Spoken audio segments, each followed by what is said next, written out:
Hello, everyone. Welcome to the AI Tripod podcast. We are going to talk about all things AI machine learning across 3 different perspectives. Hi, my name is Karthick. I'm a sophomore in high school. Hi guys, I'm Loveneet. I'm an undergraduate studying computer science. Hi, my name is Arun. I'm a professional with 25 years of experience. I'm here to share and learn about AI, generative AI. Glad to be here. As usual, all views and opinions expressed are our own and do not represent any organization, employer, or company. This podcast is independently produced and all content is for informational purposes only. Welcome back, guys. How are you, everyone? Great. Good. Yeah, so I am hoping it's been a long time. I think it's been like 3 weeks now. We haven't Yep. met You and guys like all discussed been anything. busy. You guys have been busy with your tests and exams. Now it's summertime, guys. That's great. Yeah, I think extra classes are taking a lot of energy, right? Yeah. So what's going on in the world, guys? What's going on? So I think I've heard a lot of news. What do have you guys heard anything new in the air? I've heard that I think Midjourney announced their new video model, competing with Sora. I think now VO3. I think VO3 or VO2. VO3, Google, Google's right? latest, Google. oh yeah, Google's latest VO3. They are now like, in a good battle. And Midjourney released their model. And the latest, Open O3 model reduced its price to 80%.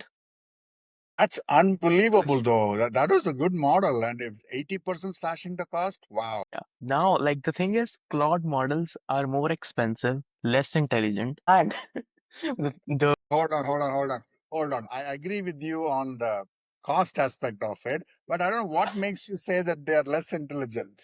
in perspective, if we guys think, like, because O3 on all the model evaluations, it's better, and its price is now, in comparison to Gemini 2.5.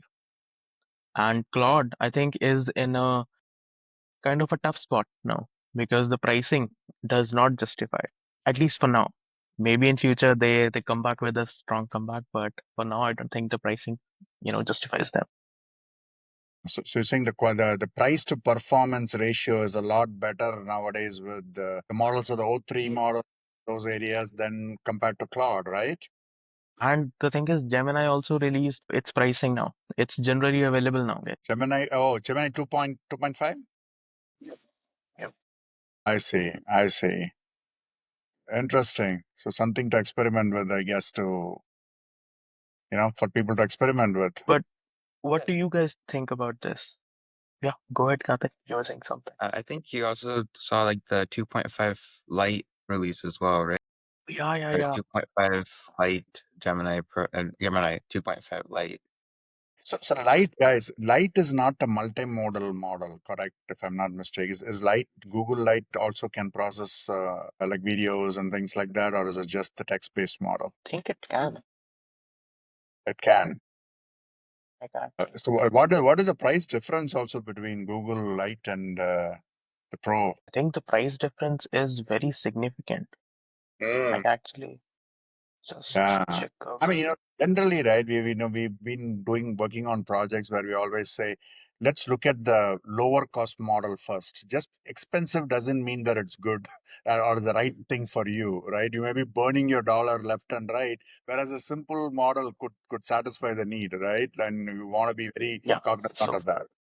I think the light model is the one that supports every in text, image, So it's video, multi-model. audio, and PDFs. And do you guys happen to know the context window of between what is the context window limitations, right? That is 1 million tokens. Wow. That's still a It do a really lot good. of things. Yes, Karthik? Yeah. Yeah, it's going to like 1 million token is actually a lot of context window for processing modal kind of inputs, right? Videos and images along with text can provide some rich experiences. That's amazing. That's amazing. So what else is hovering around? These are amazing areas. More and more people. This means more and more people are going to be using large language models for several use cases, right? As the cost keeps slashing down, right? Which is what everybody So yeah, expects. yeah, like it's like now, I think now it truly is like a race to the bottom of the barrel because, like, I think we discussed this in one of our previous like episodes also, how the pricing is like becoming a war now, Mm. and intelligence is becoming cheaper and cheaper, and all the model companies are following through. Like so, like, do you guys think there was this something like this happening with the when the chips were introduced, right? Like, or am I wrong? Oh, when you say chips are introduced, are you talking about CPU chips in the past, or is it like the GPU Yep. ones now, or what? Yeah, No, that's no, the true. interchips. It's always like that. This got what they call it, Jehovah's paradox. Is that right? Right? If you make something more affordable and cheaper, the be more they're going to use more of it. I think they call it like Jehovah's paradox or something like that, right? So same thing will hold good here too, right? The more efficient, the more cheaper the underlying infrastructure is going to get, the more usage is going to happen in the other layers, right? So it's like obvious, very obvious. Do we know the pricing on Gemini 2.5? The now that it's in general availability, do you think it? Yep, yep. Let me actually just check once. But I think the pricing is, I think, almost around $2 per million token.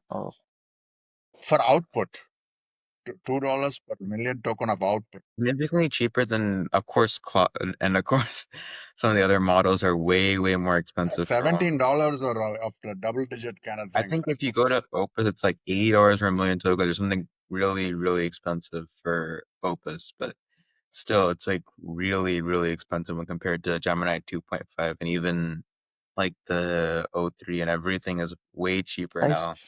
I, yep, I think the difference is still in the 2.5 Flash and 2.5 Pro. Flash is the one which is like input price is $0.30 Mm. and output price $5. And but for the 2.5 Pro is the model where input price is $5 and for output price is around $10.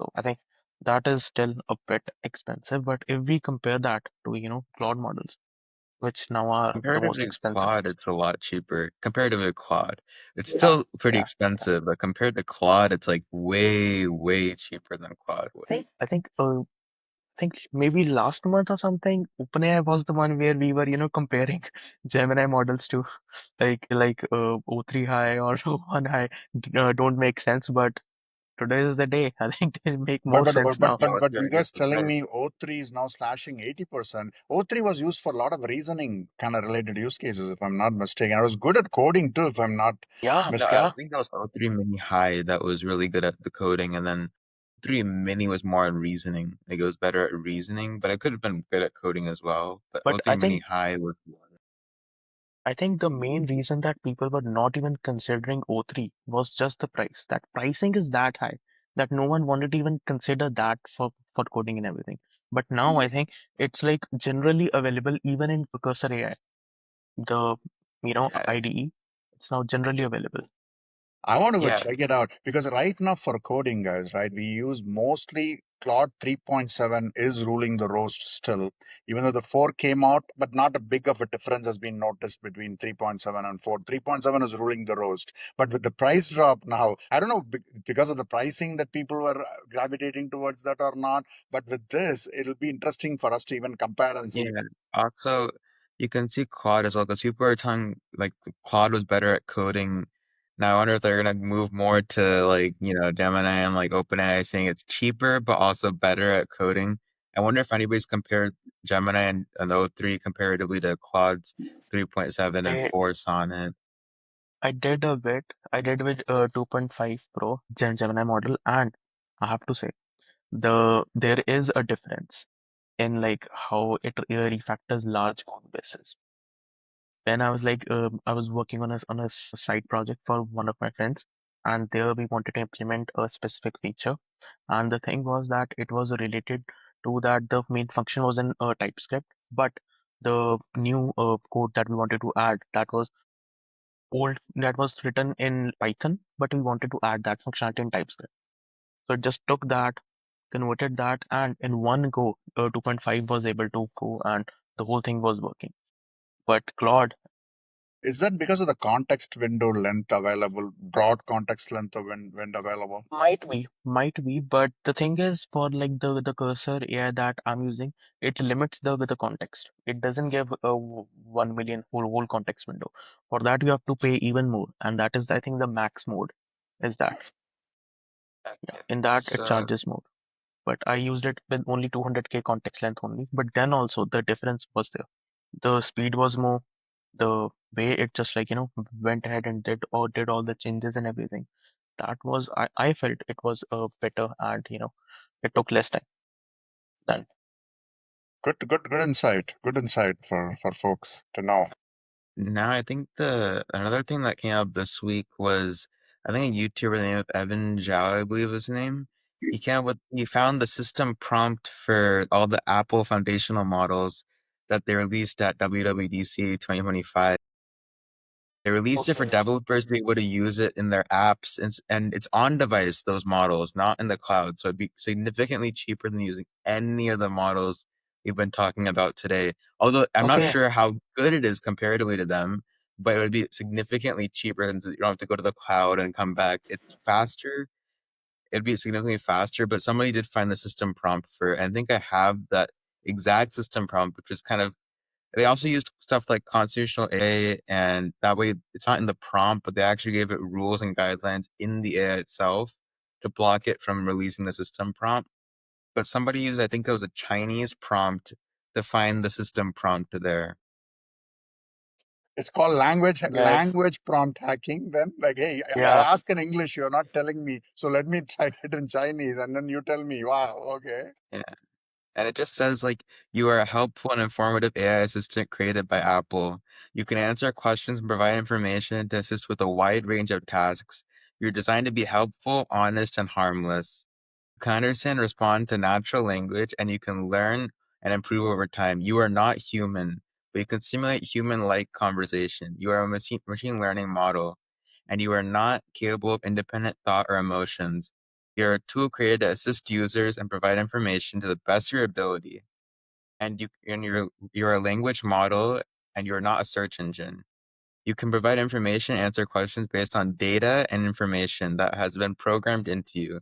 You're a helpful and informative AI assistant created by Apple. That's like the entire system prompt that they. That's it. I think they might have just prompted this out of another LLM at this point. Right. Guys, let me tell you, I'm honestly pretty disappointed with Apple in this whole space. That's my honest feedback. Right? They are writing papers proving that LLM's reasoning is not good, and which we all know, like LLMs are not good for AGI, but they created a paper on it. Why don't we invent the next thing, man? Why are we like talking about things that everybody knows about it, right? So, it's like I'm still waiting for that wow moment when it I comes think to a Apple. while ago they did publish a paper saying like, oh, there could be something that could look on your screen and an AI can control your device. They released a paper about it, and everybody thought that was going to be Siri, but they never released that version of Siri. And even now, I think there was a Wall Street Journal report where a reporter asked them, okay, what are you guys going to do next with the AI thing? And they said, oh, we're trying to like play it safe. We're not like, we don't want to get the expectations too high. We want to deliver on like our quality. So that's like their kind of excuse that they gave at that report. I can hear Steve Jobs crying in the grave right now. Go ahead, I Loveneet. think like they have like I think they think, I mean, it is true that they have a lot to lose. And the thing is, they have a lot to win also, but they are becoming a company that is very, doesn't want to take any risk at all. And I think that is the main thing here. They don't So want to take that much risk at all. yeah, and also they want to keep that name of like, oh, Apple's like their products are premium, it's high quality, it's not gonna mess up and like all of a sudden give like some garbage hallucination. They want to make sure that they're able to give that quality Like of. how OpenAI took one of their main design guys. That I that think it was was in Johnny a Ive news, right? talked about that last Yeah, I time. think do you guys think that might be the case because because Apple is being too restrictive with its design and everything, and I mean they try to integrate ChatGPT. They could have done a lot more. It's not like they can't do, but they are like choosing not to do. Absolutely, and the thing is, John Ivy is the one that I think you are trying to refer to, that Yeah. OpenAI hired, right? So the rumor is they're going to have a device, and we don't know what device. It's a phone or whatever personal device, I right? mean, That's this. going to rival phones. And Mark Zuckerberg is all active right now, going like the glasses are Yeah. going to replace the phone, and these guys are coming up with the device. So the thing is, iPhones are not going to be the future. It's not going to be the future. It's going to be dead in the Not long going to be run. the future of AI in the sense that they're creating AI, but I think there was another article on how the Google bid with Apple. They used to have a really close tie-up with like that $20 million deal for the Siri for I think it was Safari to have Google search by Yeah. default. But they're also considering Perplexity now, probably because they want to get that impression that at least the iPhone has some sort of AI in it. They would use Perplexity in Safari instead of using Chrome, because then it won't be a monopoly, because then Google Chrome, they won't be doing anything with them. So I think they're considering that. They haven't reported officially that they're like confirmed to do it, but so there are some like rumors and everything that might happen soon, the deal between Perplexity and Apple. So they're trying to use other AIs to make it seem like they're really advanced in AI, but they Yeah. themselves aren't really doing anything. But guys, I think like Apple also, has a whole platform, and I think Mark Zuckerberg also said that Apple has a walled garden, but that garden has a lot of value. Like the Yeah. amount of transactions that happen on Apple's like whole operating system is a lot more than the whole Android. So I think Also, there's a the lot value more. is still there. Yeah, Yeah, there's a it lot, is. But lot more. Hey, this is another topic that I wanted to talk about as well, as people who are wondering what to study, what their future is going to be, or what not, right? Did you guys hear about the premium money that Meta was trying to pay for top AI researchers? oh I'm sure you could have come out, you could have yeah, heard it, right? $100 100 million. million sign-in bonus was offered Yeah, to it's somebody at OpenAI to come yeah, and join Meta. Guys, 100 million, not yeah. 100K, 100 million. I mean, You guys should all 100 be million. focusing only on learning how to build models, how to fine tune models, how to build expertise in there to situate yourselves to go up there, right? And the Scale AI, who started the Scale AI company, I've been reading about him. He's going to go be part of Meta, right? 14.1 billions of dollars now that is being paid for Yeah. top AI researchers, right? I mean, you have to think $100 million just to sign in with a company. It's like insane.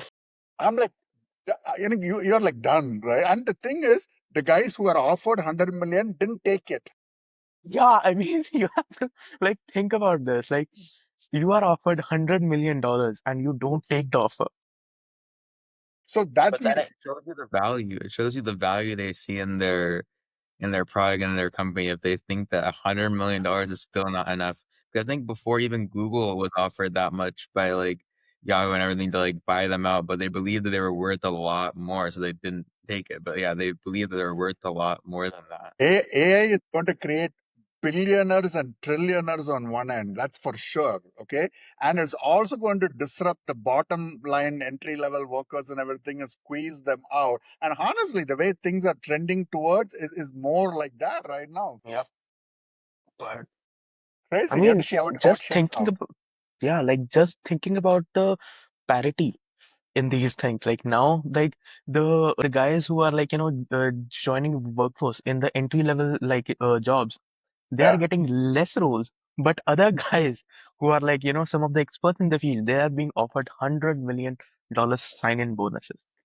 That's I don't think I have ever heard about something like this ever happening before. I have a question for both of you guys, because you're in different levels. You're in the college right now, Loveneet. In another few years, you will go to go to workforce. Karthik, you're about to enter college and everything, right? Given all the things that are going on right now, where do you guys you should be? You maybe we'll start with Loveneet first on perspective on what are you thinking? What you should be doing now as a college student, and then we'll talk to Karthik as well and see what he thinks about it. Right? Curious. So just a second, guys. I think for some reason my screen has gone blank. But you're able to hear you. Sorry. We're able to Really? hear and We're able see to you. hear you. We're able to see you. So you can keep going. Okay, sorry. So, what is happening is, I was saying that what I think is that, there are only two types of things that we can do at this point. One can be, be cynical and think that, okay, what do we do? Or like, or we chicken out. Or like, the another thing that we should do is to just adapt. That's the only thing we can do. And for that, I think this is the time to actually, focus on this new thing, which actually has value. Like, people who are able to create, systems and solutions at this space might be the ones who have a secure future. And I think that is the way I'm thinking of going. Like, me personally, I'm thinking of going further into building solutions that are more focused on AI and like, creating actual value. I think that would be something where I would like to, focus. And I think more we are closer to the cutting edge technology, it's more possible for us to be a bit more secure. That's what I think. I mean, I might be wrong, but Well, that's like the only opinion I yeah, have. you want to take the bull by its horns and lead the charge, is what I'm hearing from you.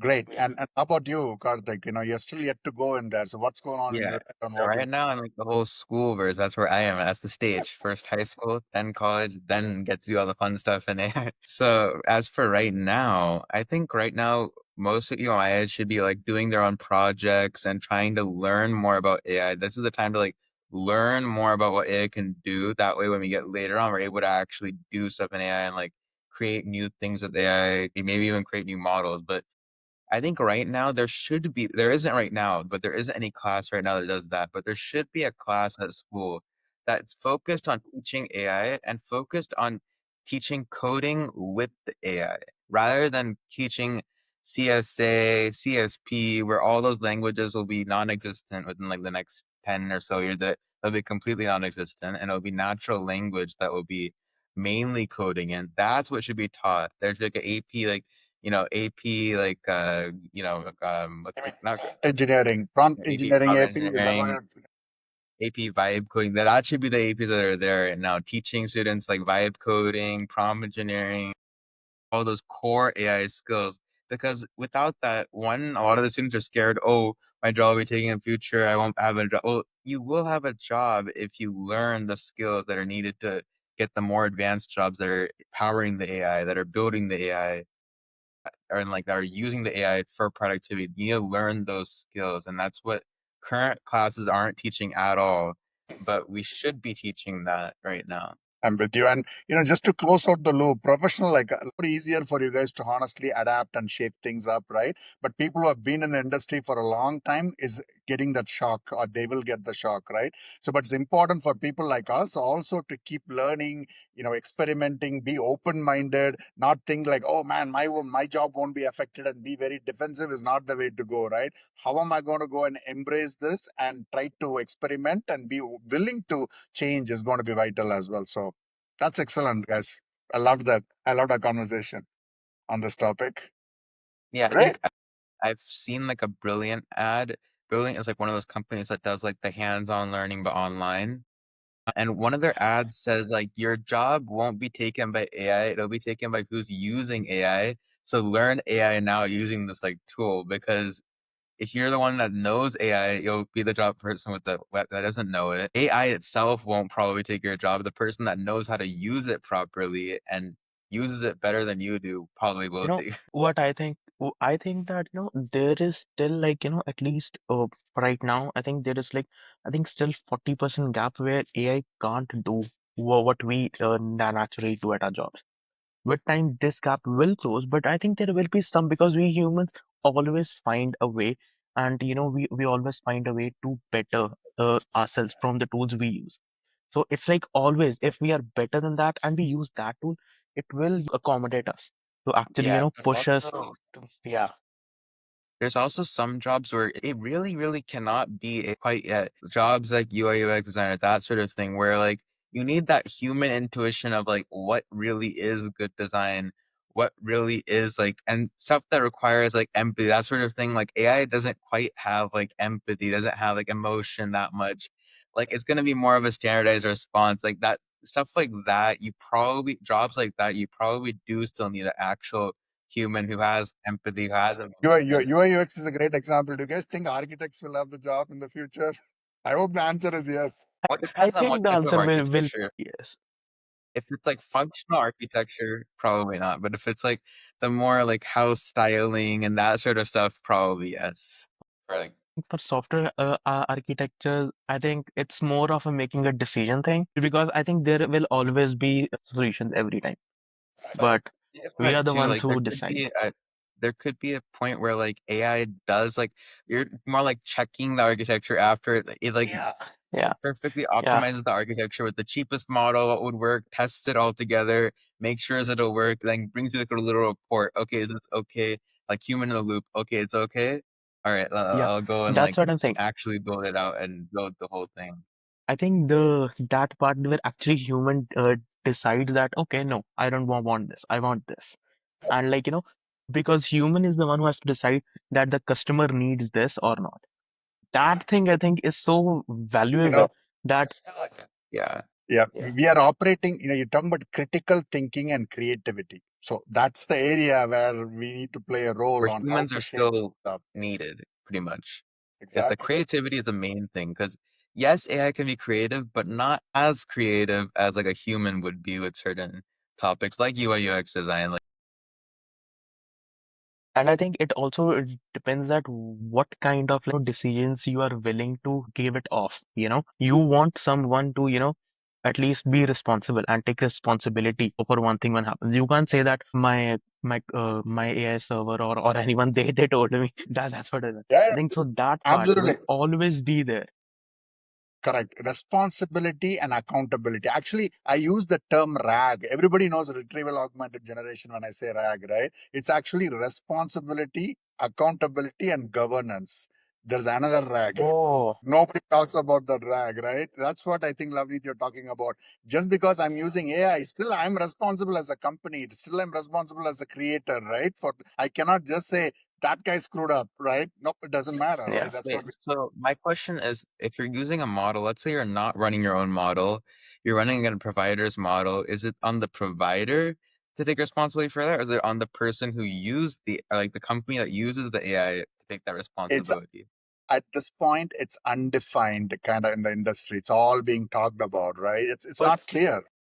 yeah, but I think guys for all majorly the thing is if we are the ones using it and we are the using the tool because it is a tool. It's not like we are just giving it an it is becoming an autopilot thing where it controls everything. We are the ones in charge. So I think it is up to us if we want to use it, how we want to use it, and how we do everything. And so I think accountability for in some situations, I think in mostly if it's our job I think it comes to us, not the tool. That's what I think. I agree with you too, but the model providers are responsible for only certain things. If we get sued for reusing somebody else's IP that the model generated, some model providers give you indemnity on it. They take care of that problem, right? So, Yeah. so the thing is, the lawyers are going to get very busy now down the road as more use cases get to production, and something will happen. Okay, lawsuits will come. That's for sure, right? When that, it'll be interesting to see how these things play out when that does come, right? So being a lawyer in this space is another very interesting profession and very promising profession for people who in the law area especially. But that's cool. Great. I think we had a lot of topics today we discussed, huh? Like I know Yeah. it's very interesting, and I'm glad. All the way to the discussion about the future of AI and how it'll affect all three of these perspectives. My perspective from the high schooler, Loveneet's from like the college graduate almost, and Arun from like the industry professional. So that was interesting to discuss about that for a little bit. I'm looking forward to more exciting topics next week when we all meet again. So So great. All cheers. right. Cheers, guys. Bye.